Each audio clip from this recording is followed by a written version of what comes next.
Welcome to this week's episode of Into the Pages. Today we are continuing our journey in The Shadow of What Was Lost by James Islington. The adventure continues with Davian and Wirr and Asha, and we're jumping into chapters 6 through 11. At this point, we jump like 3 weeks ahead. They've been traveling.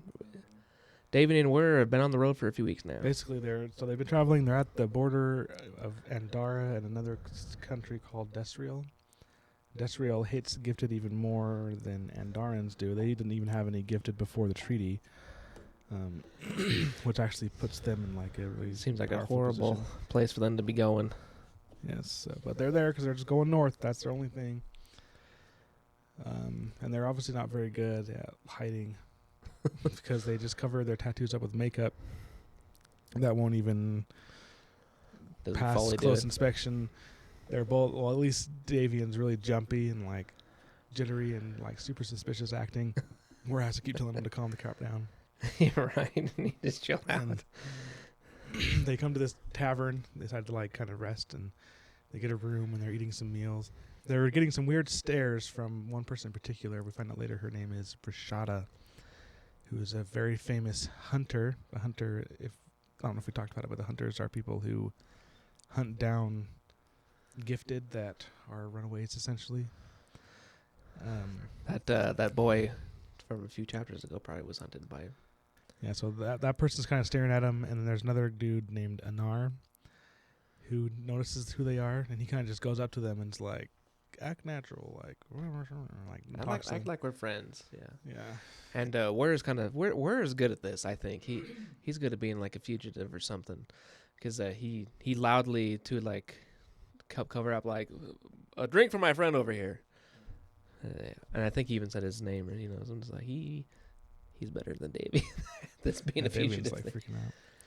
But basically, we find out this dude Anar is a smuggler, and they're able to negotiate for a big chunk or for a decent chunk of their money to have him smuggle them across the river into Desriel. So they're in a town called Talmiel. It's kind of like a river town. There's a bridge, and everyone who crosses into Desriel or out of Desriel is touched by a finder to make sure they're not Gifted, and there's no way to escape that. And so luckily this kind of happened where the smuggler walked up to them for some reason, who knows why, and then agreed to smuggle them across the river.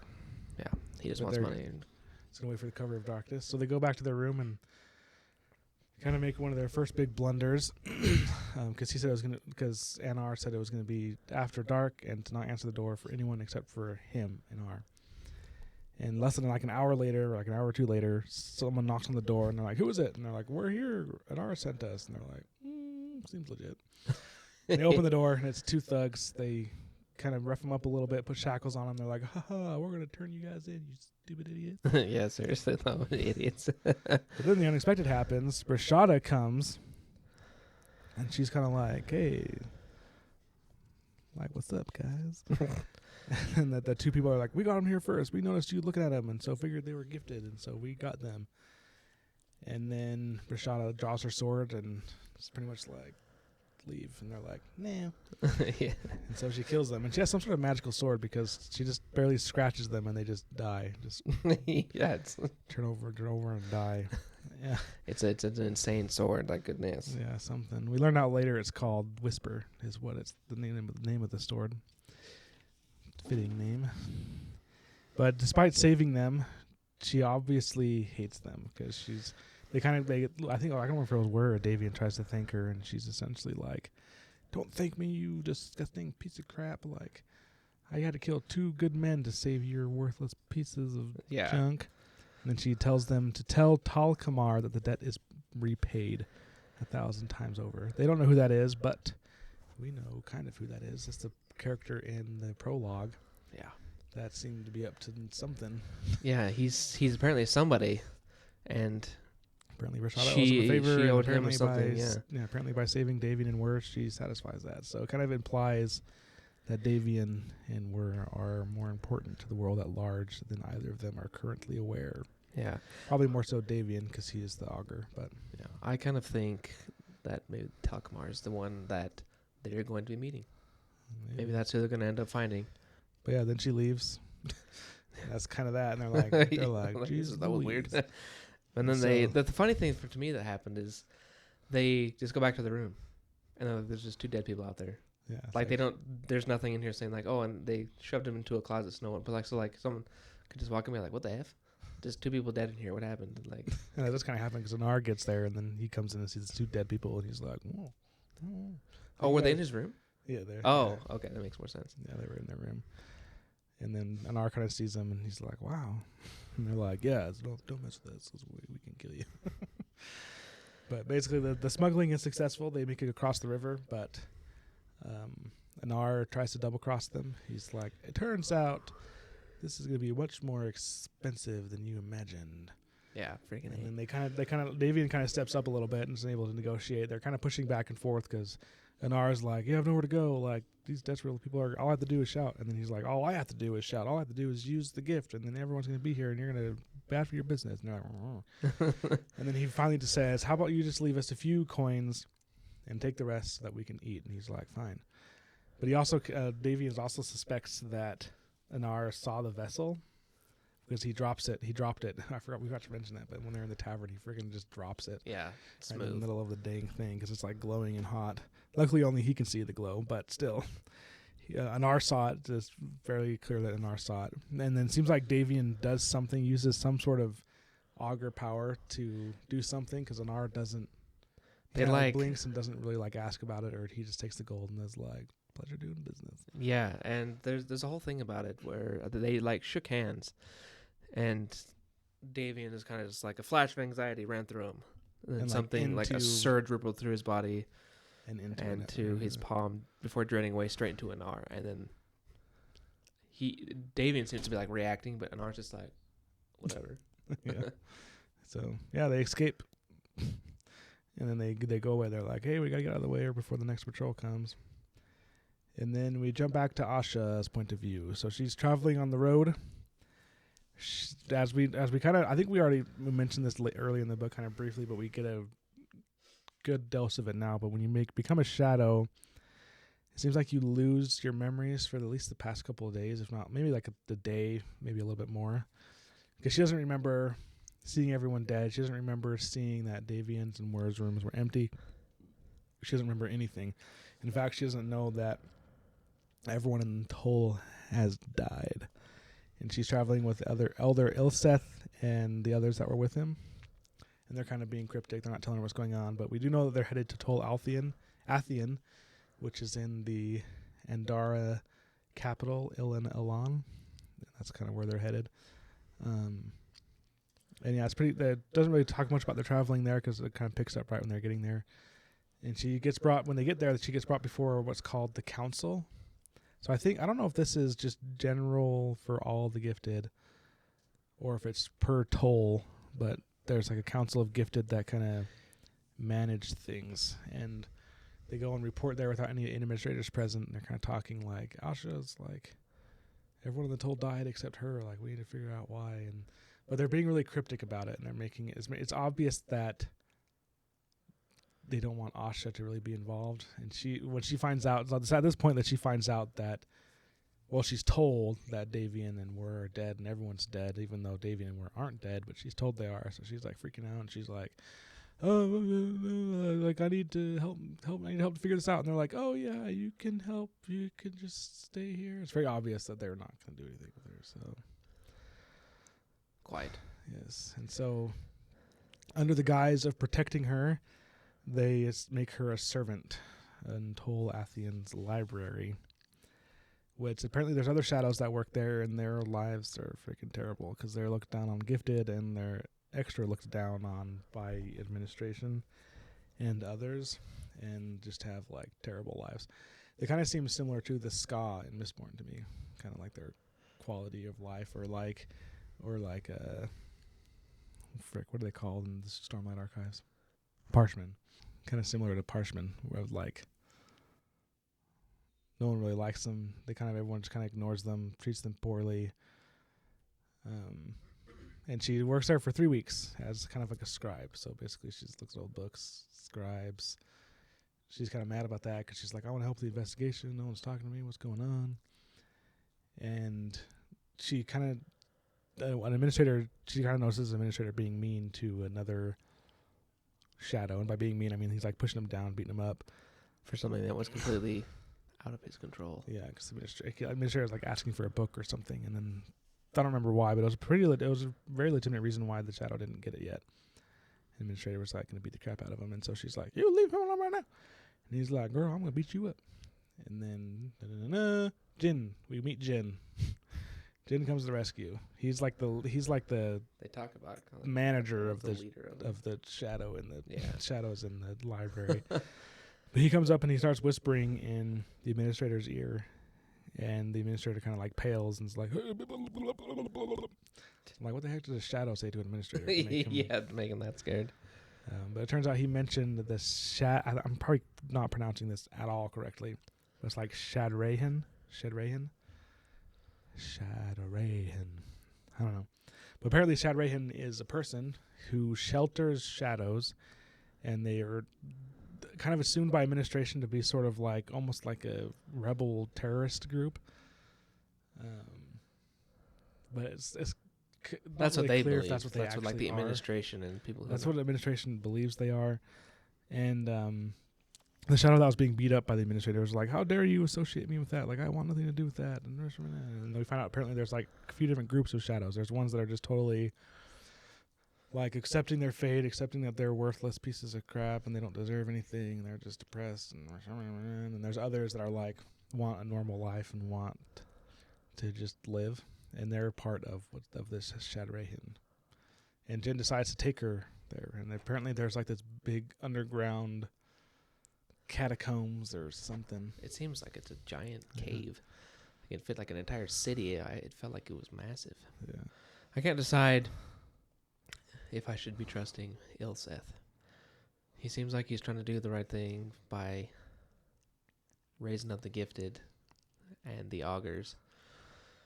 More so the augurs, but he's like the guy who's like he's super quick to make sacrifices instead of like maybe giving people a chance to prove that they're going to be quiet or whatever. Like, I don't know. I think he's super sus. I don't trust him at all. I don't, because I kind of hate that he was so quick to make Asha a shadow and just ruin her life.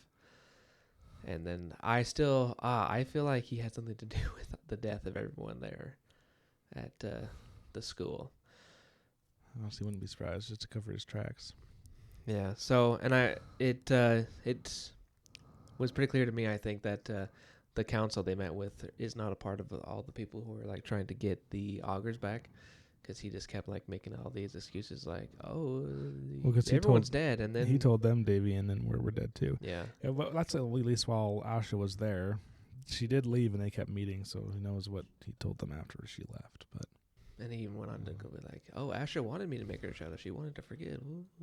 yeah, he lied. He's like, she said that she started attacking him and demanding to be made a shadow because she wanted to forget seeing her dead friends. Which I don't know. That's kind of a hard pill to swallow if I was in the council's position. Yeah. But that is what it is. They also talked about that they have a trace that I wondered about. Like, it sounds like they've got some people out looking for someone. I thought it was Davian and Wirr, but I forgot that he mentioned that they were dead. Yeah. Oh, they just said, you were unable to find him? That's correct, confirmed Ilseth. So they've got... But I was just kind of curious. I want to know more about that a little bit, like what a trace is. Is a trace what they call a unit of people going out finding someone, or like they have some magicalness out there looking for people? I don't know. It's very cryptic. We don't really know anything that's going on. It kind of seems like we're just thrown... Us along with the main characters, Davian, Wirr, and Asha. This just seems like there's these large plots going on everywhere, and they're just kind of scratching the surface. So Literally. I did love how Asha is just, she's not taking no crap when that administrator was like, yeah. I coming think it's out. also important to mention Asha changed her name. She now goes by Lisa. Yes, that was one of the things that they talked about, like to So she protect just goes her, by I guess. Lisa. So But yes, no one knows whom she is. Yeah. But yeah, so Jin takes her. It kind of seems like this big secret to go there. He's kind of trusting her a lot. But when they get there, there's like this huge. So they like go through all these like confusing catacombs. Very good, very well hidden hideaway for sure. And they get to a door. They kind of have a password to get in, and then they get to this big cavern. This really big cavern that looks like people are. There's like a big whole society of shadows living down there, and they're like building houses. It looks like they're legitimately just trying to live and just be normal people. It seems like a normal town just down underground somewhere, because there's people who it even seems like they've got businesses and stuff running. It's not just. The special thing about this is there's like this huge pillar of essence. I don't know if it's in the middle or off to the side, but a huge pillar of essence, and Jin mentions that for some reason only shadows are able to survive near it. So if other gifted or non-gifted people came there, they would die. I don't really know why or how the shadows can survive that. Doesn't really explain it, but for some reason they can. So it's kind of weird. But I wonder if it's because they got like their ability to use essence stripped from them, so it doesn't affect them as much anymore. Yeah, I mean, maybe. I think it's something else, because if that was the case, then non-gifted would also be able to go there, right? So it doesn't necessarily have to do with the ability to use essence. It's like something else. Yeah. But at least that's what it makes sense to me. And we also meet a mysterious figure called the Watcher. Just some dude, some thing that sits like right next to the pillar and just stares at it. And even shadows can't get that close. If shadows get that close to the pillar, they'll die. And so apparently there's some dude that can get that close. Yeah, so this guy is already like, wow, who is this dude? Yeah, and it's kind of explained that, like, yeah, sometimes he's there just hanging out watching. Other times he's gone. No one sees him come. No one sees him leave. He's just there, or he's not there, and he's always just staring. And it's kind of like, okay. He's got a boring job. Like, we leave him alone, he leaves us alone, man. It's all good. Yeah, Jen takes her around and introduces her to everyone. She gets invited over to dinner, and while they're getting ready for dinner, the unexpected happens. Which I thought was just funny. Yeah, the Watcher appears in the doorway and is like... What I thought was funny is Jin took her to a friend's place, and they had met this woman's husband somewhere else in this society, and they're just going to have dinner with him. But what I thought was just funny, and just like, okay, you didn't tell us everything about the Watcher, because she like is so mortified that he just suddenly is there. So she screams and runs away. So it's like, okay, wait, whoa, back up. Give us a little more info. Why the heck is he so scary? Doesn't really explain it. And I don't even think they know either. But yeah, he comes in there and he confronts Asha, and Asha and Jin try to leave, and he's like, stop. He's like, I want to talk to you, Asha, alone. And Jin's like, not gonna happen. And then the Watcher's like, okay, and then kills Jin. Yeah, just straight up murders him. And and it kind of thought it was super cool how he did it, even though he killed Jin, which seemed like a super cool character already. But like he just formed a sword out of nothing, and then shink right across the throat, blood everywhere. And then he's talking to Asha. He's like, "Are you here to kill me?" And Asha's like, "I don't even know who you is." Yeah, seriously. He's like, and he knew who she was. He didn't say like, "Are you?" He's like, "Asha, whatever your last name Asha is." Leah, whatever. And like everyone here knows her as Lisa. Yeah. So he just is like Asha. So for some reason, oh crap, this guy. And he mentions he has siblings. One is like in a sherry. Then he mentions that he's the only one who knows who he is, and he like hides from it. So you're like, what are you guys? And then there's 4 who hunt, and then he's the one that watches. And I'm kind of like, are they the ones who are attacking the schools? Because it mentions that's what I think. It mentions like a lot of the throats were cut like super cleanly. Some were like freaking ripped out. But I mean, just how swiftly and how silently he moved and killed, and how no one can see him leave, no one sees him come. So it seems like he would be like, kind of fits the bill. But we don't know for sure. Yeah, maybe this is like somewhat of a clue of why Asha was spared. Like, for some reason, they're like, she's the one who's going to kill us. So I don't even know, because he's like, are you going to kill me? And she's like, no. And then he tells her that when the time comes not to let Valir suffer. Yes, whoever the heck that is. Whoever the crap that is. And then he just leaves. And then Asha just kind of sits there and she's like, And then the other shadows come. So it kind of stops. It ends her viewpoint there. So it's not. I'm kind of curious we'll see what happens. Yeah. When they come in there and see a dead Jinn and someone they don't even know just there. Like, it's going to be very suspicious. Yeah. Very sus. I kind of wondered if, for some reason, I got the idea when Asha was first being introduced to everyone and going through this place, if, like, I wonder if these guys go out and, like, rescue shadows that are, like, out in the world trying to survive. And, like, maybe. come live here. That'd be cool. That would be kind of cool. But, well, I guess we'll see. We will see, indeed. Because then we're back to Davian and Wirr for the rest of our episode today. And as can be expected, since they gave away most of their money to Anar, they are out of money. That's how this next chapter starts. And they come across a town, and they're deciding that they're going to, I think they have like a few coins left, and they're going to go to an inn and gamble to try to earn their money back. But they have a pretty foolproof plan, kind of. They're going to play a game. I don't remember if they'd say what it's called. I think they do. I don't remember what it was. I didn't put it, but it's the Pirates of the Caribbean game. If anyone's familiar with Dead Man's Chest, when you're on board the Flying Dutchman, you roll dice, and you secretly look, and then you say, I have 4 1s, and the next person has to be like, I have 3 2s. The next person has to be like, you can only go higher and higher, but it's with cards. And so they're kind of saying, I have this many cards, and you're supposed to like call it out like that. No, you don't. Or you're supposed to bet and raise it. And the foolproof part of this is Davian can tell when someone's lying. And so he can, in theory, win perfectly without even having to try, because he can tell when anyone's lying. But what we don't know, at the time at least, Wirr didn't tell this to Davian, but only hunters can play this game. And he didn't tell Davian at the time until he gets there, and then there's a table full of hunters, and Davian's like flipping out, and they're like, are you a hunter? And he's like, yes. Like, who trained you? And he's like, Prashada. And they're like, holy crap, she's like the best hunter in all the land. Yeah. And he's like, and they're like, oh, and then he's somehow able to convince them that he did train it, and he is able to pull it off. And then they're playing the game, and he's like cleaning them up. He's like winning so easily. Yeah. He was able to convince a little bit because he saw her use her, her very well-known sword. Yeah, because after they're playing for a while, they kind of turn to small talk, and they're like, oh, tell us what it's like to train under her. And he's like, oh, it's like you would imagine, you know. It's like, they're like, what about her sword, Whisper? And he's like, yeah, I've seen it in action. Kills with barely a scratch. And they're like, wow.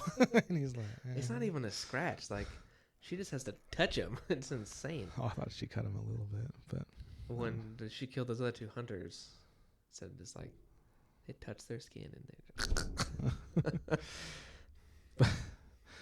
But yeah, they're insane sword. I'll tell you what. So he kind of passes the small talk test. He's like, how dare they talk to me? This is supposed to be a game of concentration and no talk. And then one of the hunters gets all mad. He's being a sore loser, and he's like, "You taking all my money, and you're just this kid. You trained under Brashada? That's bullcrap." Yeah. And so he like ups the ante like insanely amount. He puts his sword on there, and he's like, "I wager my sword." And the other hunters are like, "Oh, like, no, that's a big deal. Like, you love your sword." Yeah, because they do describe it like as like the sword is nice. It's probably not anywhere like Whisper. Yeah, it's not a famous sword or a magical sword, but it is a good sword. It is a nice sword. It's like if you got an elven sword just drop on the table. Yeah. I'm like, I'll bet this. But of course, Davian's able to read him and tell that he's lying and calls him out. And the guy loses. And he's like, "You son of a..." And he like jumps across the table. He's like going to try to kill Wirr. But it seems like Wirr activates augur powers again. You mean Davian? Oh, sorry, Davian. It seems like Davian activates augur powers again because in his perspective, time kind of slows down. He reaches up, grabs the sword, unsheaths it, kind of points it, angles it up, so then the guy's jumping falls on it. You know what makes this scene kind of made me think of is in the first Hobbit movie when Bilbo, it's at the end of the movie when they're all getting attacked by the wargs and the white orc, the pale orc, and that warg comes at him and he just kind of like, and it just hits itself. I don't think Davian did anything. He wasn't even like stabbing. He just, and then the other guy's momentum just stabbed himself. Yeah, exactly. Luckily, it doesn't cause any trouble beyond that, though, because the other hunters are like, I can see your training with Brashada is really good. And this guy asked for it. He shouldn't have attacked you in self-defense, but you should get out of here before the watch comes. Collect your winning. Yeah, they were worried Collect like your winnings and get out of his here. age was going to be like an issue and cause more problems. But if he left, then they could do like this was hunter business. Get out of here. So it's kind of ironic that the hunters who are supposed to be hunting Davian and Wirr end up helping them. It's kind of funny. Seekers, yeah, that is what they call Yeah. them. Yeah. And then Davian and Wirr they run away, and after the shock wears off, Davian's all pissed, and he punches Wirr a couple times, and he's like, "How dare you freaking not tell me they were hunters?" And he's like, "Would you have done it? It worked, didn't it?" And he's like, I think they got a pretty sizable amount of gold. Yeah, seems like they got a decent amount. And then the chapter ends with Davian making the discovery that the cube vessel is something called a wayfinder. And he finds out that only when he turns it, the wolf only highlights in a certain direction, like northeast, south, or west. And then he's like, ha ha ha ha. They finally figured it out. Yeah. And so they follow it. He did something before they followed that made me so mad. What? He threw away the sword. Oh, yeah. He tossed it in the bushes. Like, son of a freaking crap. Come on. Like, I think that was just so dumb because with his abilities manifesting, if he can move as fast as he can, that's going to be invaluable. You don't need to know how to use a sword. Just become the Flash and then mess up everyone and save yourselves. But he's like so passive and against violence and all that crap. I'm just like, defending yourself is a different story, in my opinion. Anyway, I hated that. The final chapter today, chapter 11, they then follow the vessel for a little bit. They come into a forest, a big forest, and they also come across a Desriel patrol of soldiers that they kind of are able to act naturally and be like, "Top of the morning to you, gentlemen," and get past. When they pass the soldiers, Davian checks the thing, and he's like, "Oh, it's pointing at the soldiers," and they're like, "Of course it is." Seriously, and then they wait till night, and they go back to the camp, and they're able to discover that there's a prisoner being held in some sort of wagon, and they kind of guess that the vessel's leading them to that prisoner. And so they kind of do a slight bit of scouting. Not really, but they just kind of wait for them all to go to bed.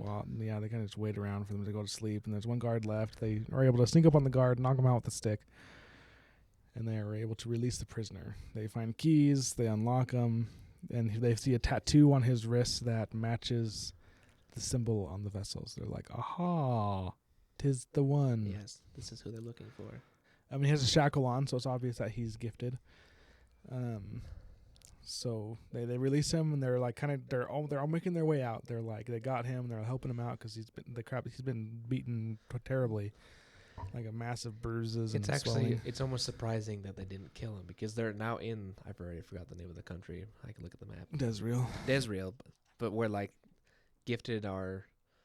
They don't get any. They have like no rights. It's like, oh, you're gifted. I'm gonna kill you now. Yeah, basically.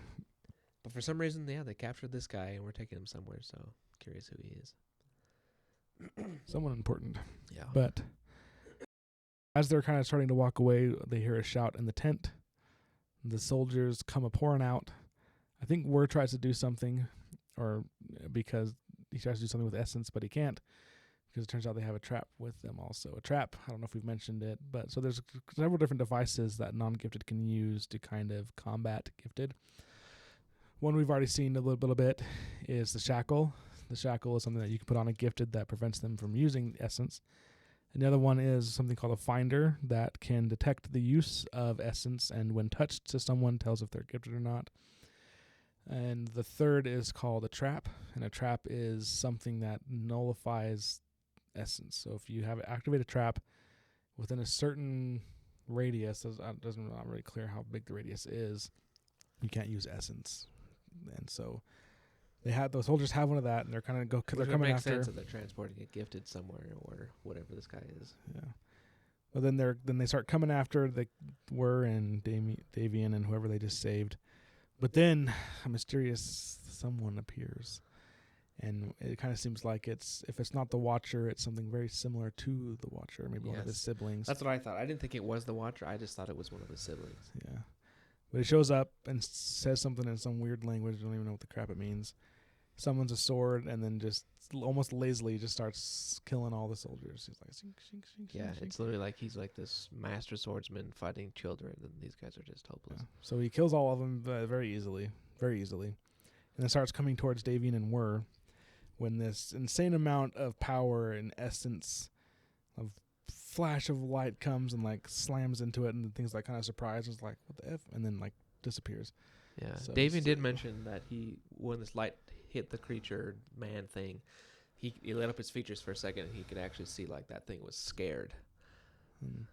Where it probably was not scared at all fighting those soldiers. Yeah, but whatever happens, escaped, and Davian thought it was Wirr that did it, but it turns out that it was the person they saved. And so shackles, how they work, when someone puts a shackle on you, it forms a bond between the person who put the shackle on and the person wearing the shackle. And if the person who put the shackle on dies, the shackle automatically falls off. And so when the last soldier died, the shackle fell off the dude, and he did something to save him, but then it makes him collapse. He passes out after he does that. And then Davian and Wirr are like, we survived. But then all of a sudden there's another flash of light, and they get wrapped up in essence, and so they hear a voice saying, you better have a good explanation for being here. Yeah. And then they pass out, and you're like, what the frickin' frack? So anyways, that's the story, where we're at. What are your thoughts, favorite parts, moments you hated, liked? Oh, all the classic things, I would say. Like, you can't trust nobody in this world if you're gifted, it seems like. Like, Anar just totally taking advantage. Like, he didn't hate gifted enough to like want to turn them in or anything, but he definitely was like, he had no interest in actually helping them. He just wanted to. Yeah, no problem exploiting them. Yeah, I would say exploiting them out of all their money and stuff. And I was so sad. I really liked Jin when we first met him, because he was a shadow that is not some like pushover like that other guy, and he could actually like stand up and help protect the shadows. And then he's already dead. It didn't even last like a chapter. Yeah. There was one interesting conversation between Davian and Wirr, and it makes me not trust Wirr. They're like discussing how they would change like the tenants and how the gifted are and stuff like that, and Wirr is like in favor of some of the tenants and like wants to restrict the gifted still, where Davian's like, we need to be able to defend ourselves. But yeah, I don't like how he. I honestly agree with Wirr, honestly, a little bit. How dare you? Because I think the approach that Wirr was taking on it is he's like, yeah, like these people, they had unchecked power, and they used it to suppress the people and to be tyrants. And then we've kind of gone the other extreme now, where the non-gifted are now the tyrants. And he's like, there needs to be a good middle ground. So his suggestion is like, we can change the tenants such that you still can't use it to like kill someone, but you can use it if like you're in danger, you can protect yourself, and like, or like have some sort of discourse or discussion that still limits the power but doesn't make it so that they're so cruelly oppressed and killed essentially. So I actually kind of agree with him, but to each his own. I think generally I'm having a love-hate relationship with the pacing of the story. Oh yeah. Not that I have a big issue with nonstop action, but I do think it presents several challenges and makes it the story annoying and unbelievable at some points. I still like the story, and I'm still going to read it, but when it's just go, I think that kind of forces the author and the story in situations where you have to give, I'll call it a unicorn out. Like, it turns out they could do this, and it was totally fine. And that's the impression I'm honestly getting with this story so far. And I'll talk about kind of why that's good and why that's kind of bad, and how it's working and how I think it's not really working. How it's not really working, in my opinion, is I don't feel urgency. Sure. I don't feel that Davian and Wirr are in any actual danger, because everything that they've done, there's been a miraculous out. They go into a town notorious for hunting and killing seekers or gifted. They are immediately discovered, but the person that approaches them, they're able to easily talk into smuggling them. They're accosted by two people, and they're like, "Oh no, well, now we're screwed." They're saved, and then they're like, "Ah, don't do this." And then, "Oh no, they're being exploited." Oh, they're saved, and like, "Oh, we have to go. We have no money. Oh, we got this. Oh no, we're being attacked. Oh, saved." And like, "Oh, we're here. We got to sneak in." Like, "Oh, we got to do this. Oh, we're saved because this thing had its power to go. This thing killed this random creature came out of freaking nowhere and killed everyone." And then, "Oh no, now it's coming for us. Oh, we're saved. Okay, cool. Oh no, now we're captured." And so So now you're waiting. where it's just so constant, where there's just no periods. I think it opens up where I'm kind of like, okay, like this is too much. These people are never going to be in any actually danger. Any time now. Now my mentality is, I'm just going to read the story to see what happens, but I don't have any belief or like vested interest in like these people are actually going to be in any danger. I think James kind of makes up for it a little bit when he kills Jin off. Kind of seems like there are some general consequences to what's going on, but as far as But for like the I'm main not characters. convinced that they're in any actual danger. Okay, yeah. It just seems like James is going to give them constantly ways to Yeah. escape whatever things they get in. And honestly, my honest opinion, I freaking hate that. I think that if you're an author not willing to kill off main characters for doing insanely stupid things, or give them actual like real lifelong consequences, like for example, Wheel of Time, when Rand is fighting one of the Forsaken at the end of the Eye of the World, he has to do this pose where he like kind of opens himself up and he gets stabbed, and then he defeats the other person. And that wound, like, yeah, he saved the day. It was kind of a stupidest choice. That wound is with him the rest of the story, and it is a terrible, terrible wound that causes him immense pain and makes it so he can hardly do things at times. And that's like a real consequence. Like, holy crap! Like, yeah, he saved the day, but man, at what cost? And at this point, it's just like, Yeah, that's nothing's true. 'Cause really I mean, happened to like, these people. Nothing's really happened to these boys. Nothing. We're took like the biggest Nothing. the biggest like chance to go and try to con the Seekers, the very people who are meant to be out killing them, Yeah. and he gets away quite so- unscathed. So there's that part of it that I just, it really rubs me wrong. I just really don't like it. One saving grace though is I think I can tell I can kind of getting a hint kind of where James is going with this, and I think it's where we're at with the story, because there's all the things that seems like there's going on around Davian and Wirr, and it seems like they're just little pieces moving around. There's like this grand something going on that people around them are more aware of than they actually are. And so there is that sense of where, like, what is going on? Like, our characters don't really know what's going on, and we don't really know what's going on. They're just kind of going off with the information that they have. So I do like that part of it, where, you know, that kind of like unsurety, that kind of like, we were told to go north, so we're going north and seeing what's going to happen.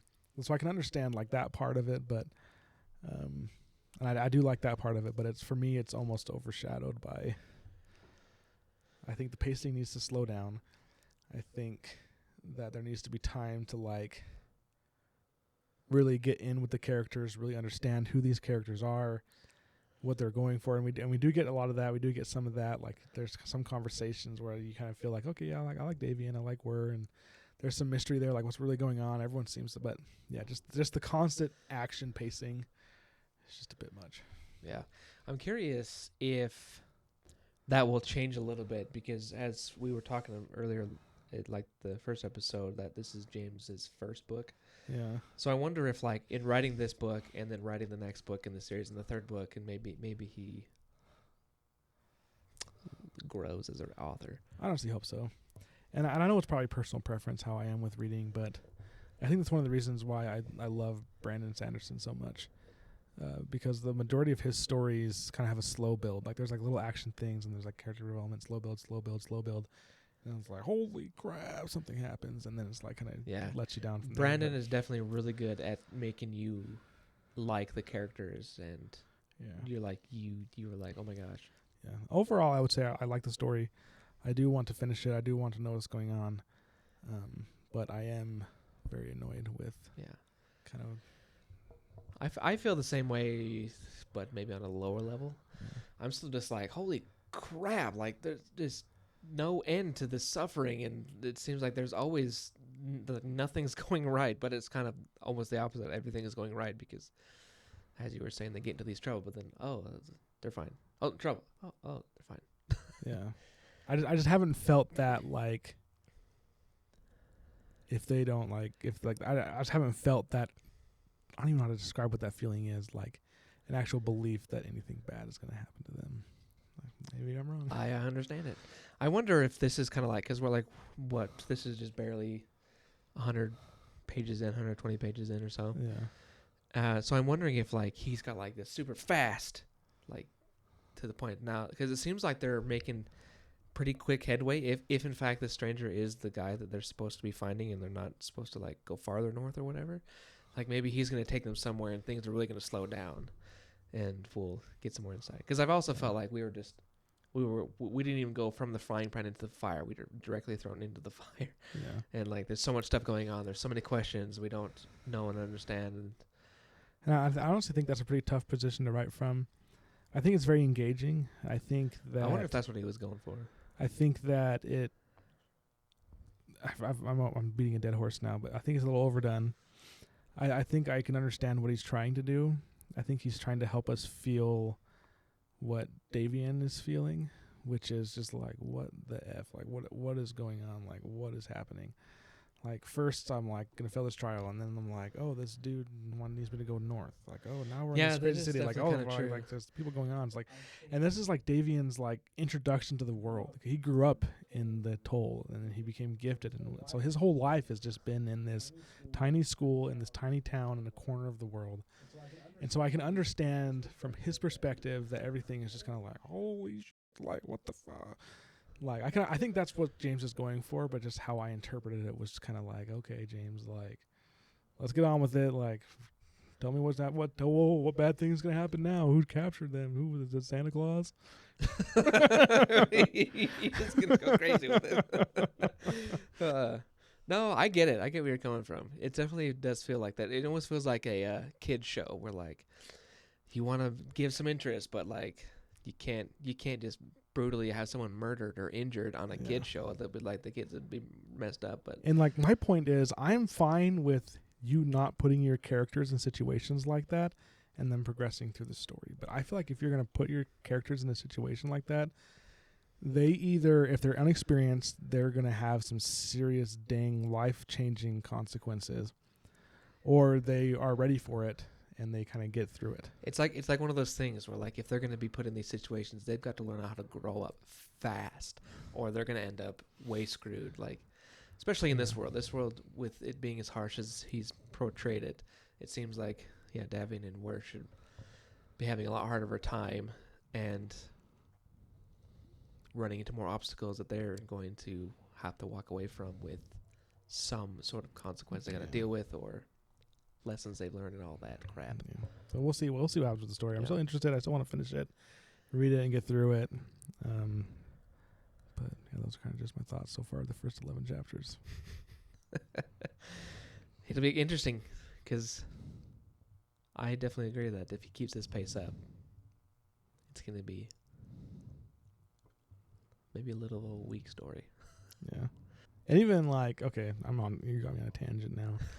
Now I just looked over your collection and saw Aragon. So Aragon makes some like serious mistakes, mistakes that get Brom killed, mistakes that almost get Saphira killed, mistakes that like almost kill him, mistakes that expose the Varden to being attacked. He fights a shade and gets crippled. Yeah. Like he can't do he's like a cripple. He can't do anything. And yeah, he's cured by the elves, but I mean, it just feels like more of a I don't know. I feel like I'm just that's a good example. Are you a little frustrated? I don't know what it is about my reading. I'm just like, don't put your characters in situations if you don't want them to suffer the consequences of those situations. Yeah. If you're just And gonna don't give bail me them. some magical BS. Out of the butt crack of the woods comes this person to save them. Do we even know if that stranger was he going to hurt Davian and Wirr, or We don't know. was he there to like get them? It kind of just makes it sound like he wasn't something that these guys wanted to encounter because the stranger drove it off and they're looking for the stranger. So it kind of, I don't know, maybe he wasn't supposed to. I don't know. And I think that's part of the appeal part of the story is there's definitely something going on in the world at large. There's something up. Yeah. And Davian seems to be kind of in the middle of it. And seems to be like he has a big part to play in it, but he's just like totally clueless of. And so he's kind of going through the world and like all these things are happening that seem like, oh, what the crap, oh, what the crap. But then once you understand a little bit more of it, it's kind of like, oh, well, yeah, okay. That's going straight in. Next part didn't even pick up. So anyway, bottom line, good book. Definitely read it. Definitely pick it up. You did such a good job of selling it. I don't know. I feel bad. I hope James doesn't watch this and like that. But bashing my book. I like your book, James. You're a good writer. It's just I can be overcritical. Nah. I'm the same way with movies, man. I can't watch movies anymore. I'm just like, what bull crap kind of. I I watched the other day. I rewatched. Movies are worse, in my opinion, than the books. Yeah. The other day I rewatched Kong versus Godzilla. I don't know if you've seen that one recently. Recent enough. But that was the same thing where I was just like,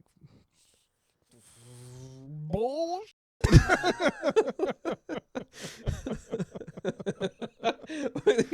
I mean, like, that's a pretty general statement. Like, of course, there's no giant gorilla running around and all these. But I know. It's fantasy. But I'm talking about like when Mechagodzilla is just like whooping on Godzilla and Kong, like whooping, W whoop, or capital whoop, Capital. and it's like, oh, they're saved because someone poured whiskey on the keyboard and it shorted out Mechagodzilla. And I was like, bullshit.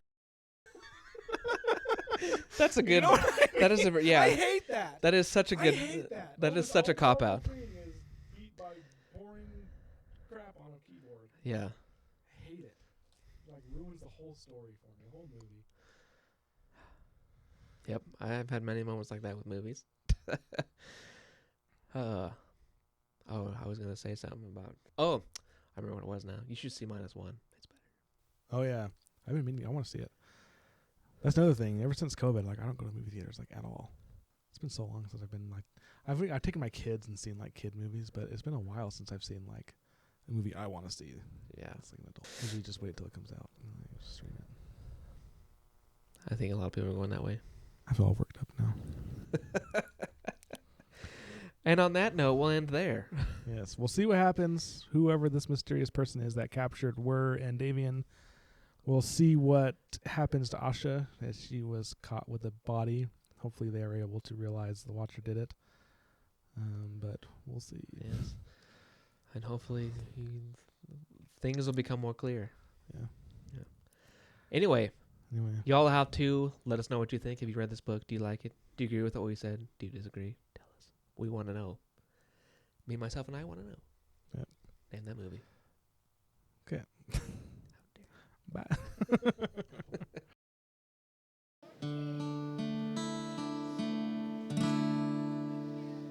It's over.